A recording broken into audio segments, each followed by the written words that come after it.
it's your girl Tiana here, back again for another Tempo YouTube Live artist interview.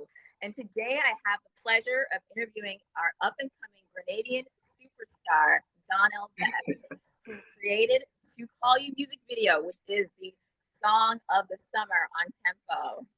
And if you are a music artist who's interested in having your music video air on the Caribbean's hottest music entertainment channel, you can email me at tcolbert@temponetworks.com, and we will give you the platform to reach a broader audience and expand your fan base. Leave it to the experts. You're in good hands. So I'm going to go right into it and begin asking the questions. So welcome, Donnell. Thank you for joining me today. Thank you for having me, Tiana. I'm really excited to be here and to be, with the Tempo Network. We love having you. You've been a pleasure. And I want to start by asking, where was To Call You shot? Why did you pick that location? How did it tell the story? So I shot To Call You in 2 locations. I did it in Boston, Massachusetts, and I used my good boy, just a skilled videographer and creative director. He's also my creative director. His name is DC, and he does DC visuals. And we decided to do it in Boston because I feel like moving from Grenada, it was my second home. So I felt like, because that's where my musical journey began with Berklee College of Music and all of that, I thought it would be fitting to show, both aspects. So I did Boston, and then I used Sonic's production in Grenada to film in Grenada at the Annadale Waterfall Wild Orchid, as it's called. Beautiful waterfall scene, like really cinematic. Yeah. What was the creative process like for writing To Call You? That's a very interesting thing. I'll try to be quick with it. So I knew that I wanted to write a song, but as an artist, especially when you study, a lot of things become, the chord progressions, these things make sense. So you don't want to be stale. You don't want to be too written or theoretic. So I thought to myself, what really makes me feel something? And I noticed, like, whenever you listen to Caribbean music, you hear something like "Everybody Wave." You hear a lot of "a." So I thought, "Do body di body, do body di body body, do body di body." That made me feel a way. I was just going through different feelings, and I said, "Okay, that's it. That's my hook." Be, I don't know, but something. I need to figure a word, and then I was like, "Be, to call you." That's it. Wow, that is the most detailed explanation I've ever received on a question like that. I love how you literally took us in your brain and literally how you broke it down and came to the notes and the sounds and the thought process behind it. Like, it wasn't random. It came from something that was relevant. People are attracted to, that worked. That is awesome. That's you're like a musical genius. Yeah.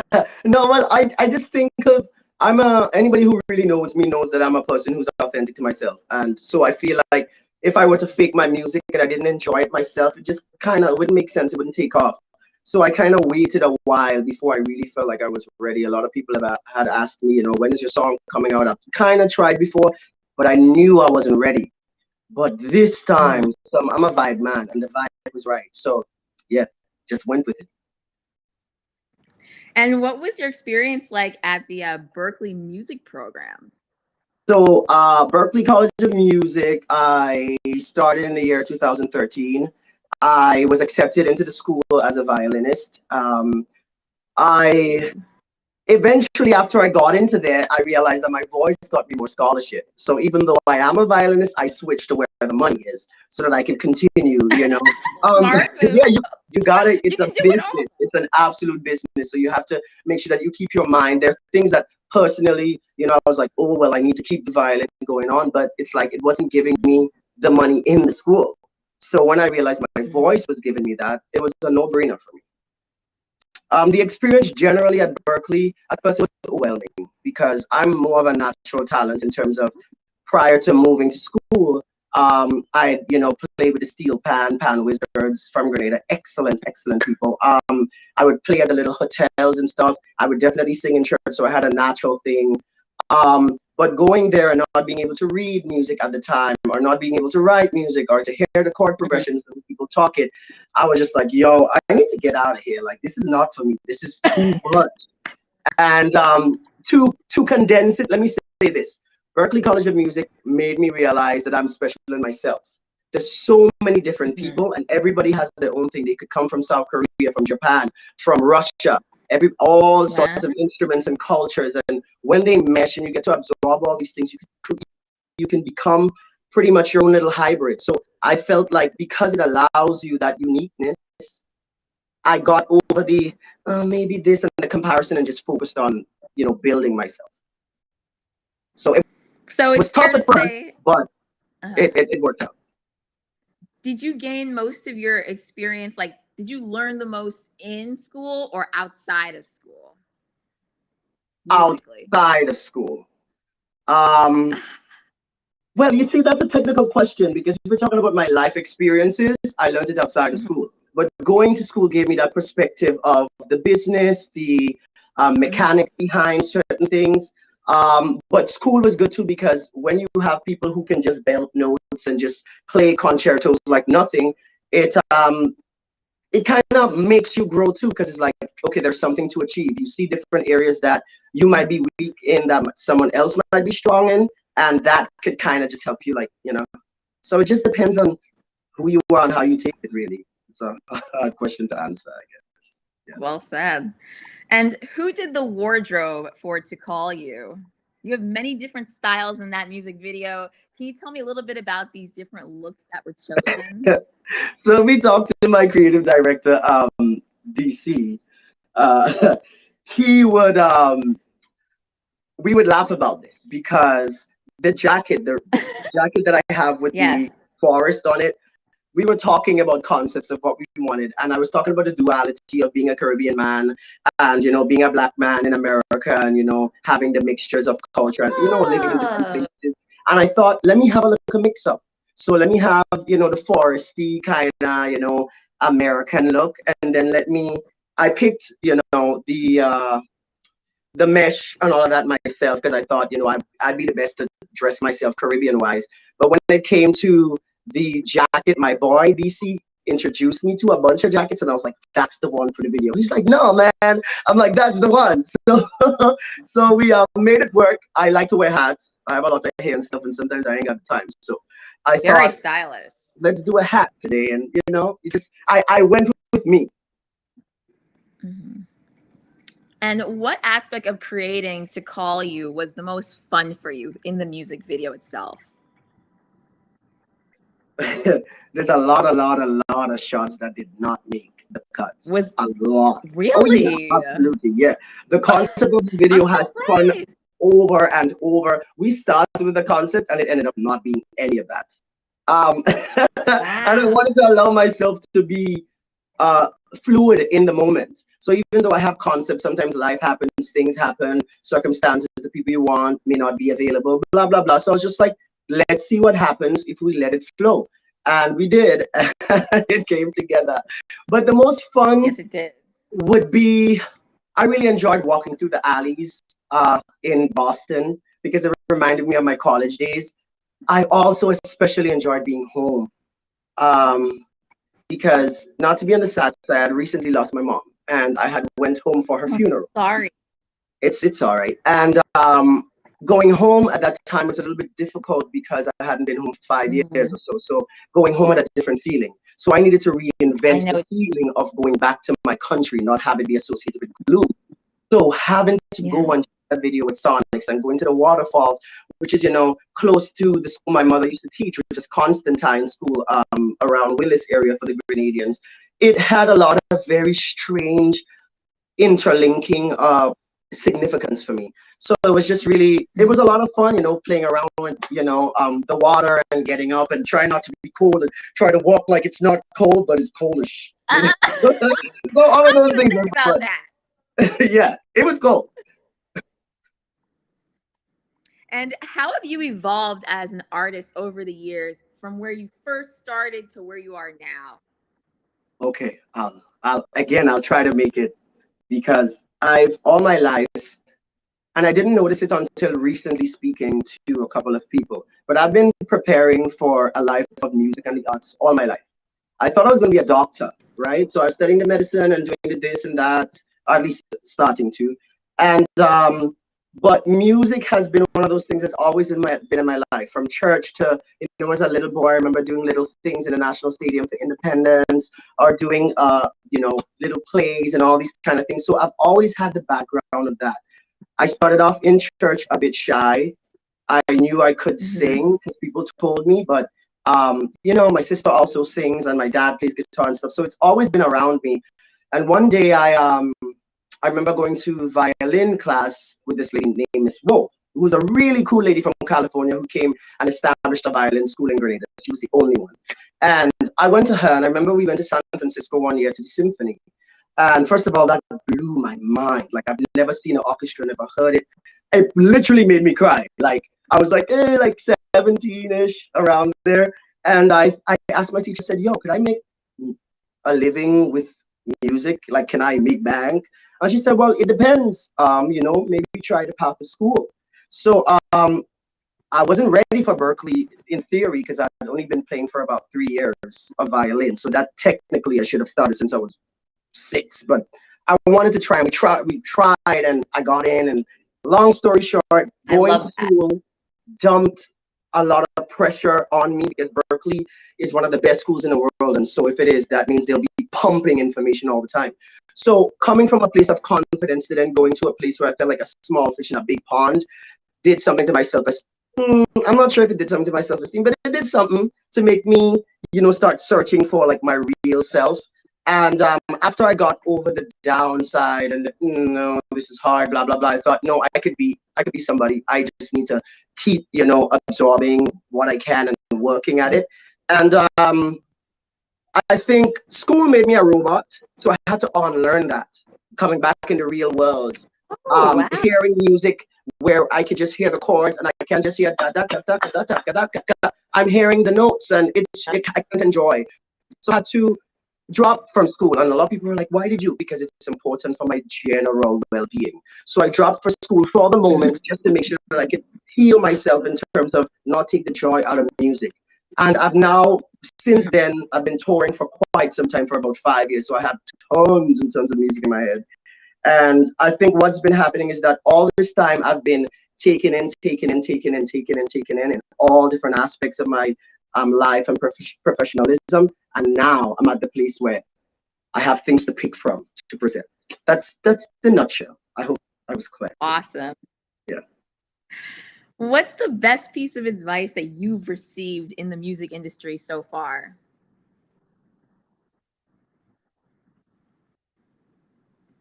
One of the teachers at Berkeley, his name is Prince Charles Alexander. If you Google him, you'll see he's that guy. Um, I had hit him up because I was having some issues to do with contracts and to do with financing of certain things. And he pretty much said that you're the artist. In a nutshell, I'm just paraphrasing. And you need to make sure that when you're working under circumstances that they benefit you and the producer mutually. Make sure that you know that you are studying your audience, making sure you're giving the people what they want. And just also make sure that you have your head on your shoulder, in a nutshell, to make sure that you're not taken advantage of. So focus on your craft, make sure Mhm. that you're staying authentic to yourself, but don't let anyone take advantage. Don't spend more money than you have. Don't take on projects that are bigger than you. And I give thanks that I'm able to fund my own projects and do my own thing within my own time, because I know a lot of people don't have that opportunity. But I almost made some mistakes. Let's say Everyone does, right? that. Yeah, yeah. And what's the best piece of advice you could give to someone who might be watching right now that's an up and coming artist? They're trying to break in, they're trying to get to where you are right now. What could you tell them? I'd say I got this advice from Amanda Seals. I was in a situation where I kind of felt like down, like all my friends at Berkeley are famous or doing things with famous people, and I'm here on my little tour. Yeah, my tour's cool, but it's not Beyonce. and, and so I was feeling a little bit down and depressed, and she said to me, how old are you? And I told her, and she's like, boy, please, at that age I didn't know she's like, go back to your first love. What is the thing that gave you joy in your music or in your craft? That it took me a while, because I'm like, my first love, that's such a specific thing, that's kind of strange. But then I realized it went back to like my culture and my home and my family and the things that make sense to me, the rhythm that is associated with certain memories, you know what I mean? So when I was able to go back into that, it really helped me to be focused again and not really worry about who's doing what and who's doing, because their path is not mine. So my advice is Amanda's advice: go back to your first love, take your time, You be speak the patient with truth. the process. Speak the truth. That resonates with me in my own life. I love that. I feel you. And what projects are you working on right now that we can look forward to seeing soon?